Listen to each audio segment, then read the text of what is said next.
హైదరాబాద్లోని చిలుకూరు బాలాజీ ఆలయంపై America senator Eric Schmitt తన అక్కసు వెళ్లగక్కారు. అమెరికన్ల ఉద్యోగాలను భారతీయులు కొల్లగొడుతున్నారని, దీని వెనుక ఒక పెద్ద వీసా మాఫియా నడుస్తోందని ఆరోపించారు. ఈ మాఫియాకు హైదరాబాద్లో ఒక వీసాల దేవాలయం ఉందంటూ చిలుకూరు బాలాజీ ఆలయంపై విషం చిమ్మారు. ఇది వీసాల దేవాలయమని, అమెరికా వీసాల కోసం భారతీయులు ఇక్కడ పూజలు చేస్తుంటారని పేర్కొన్నారు.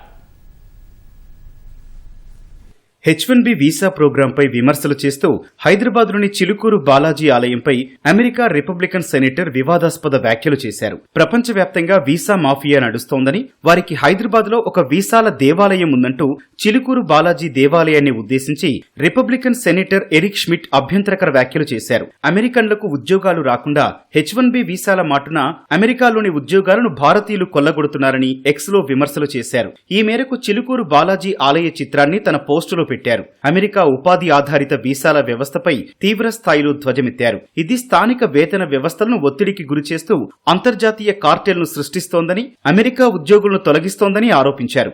H1B, L1, F1, OPTలు అమెరికన్లను నిర్వీర్యం చేస్తున్నాయని షమిట్ దుయ్యబట్టారు. ఈ వీసా కార్టెల్కు ఒక వీసాల దేవాలయం ఉందని, వేల మంది ఈ ఆలయం చుట్టూ తిరుగుతుంటారని పేర్కొన్నారు. అమెరికా వర్క్ వీసాలు లభించేలా పాస్పోర్టులకు ఆశీర్వాదం తీసుకుంటుంటారని షమిట్ వ్యాఖ్యానించారు.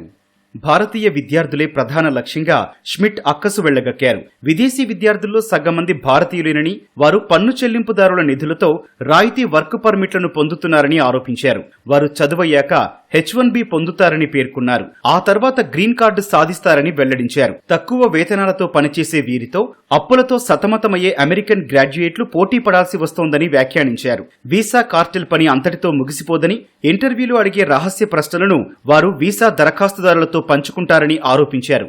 ఈ మార్గంలో భారతీయులు ఉద్యోగాలను సాధిస్తుండటంతో పెద్ద టెక్ కంపెనీలు అమెరికన్లకు దారులు మూసేస్తున్నాయని మండిపడ్డారు. ప్రతిభ స్థానాన్ని జాతి పక్షపాతం ఆక్రమిస్తోందని షమిట్ ఆరోపించారు.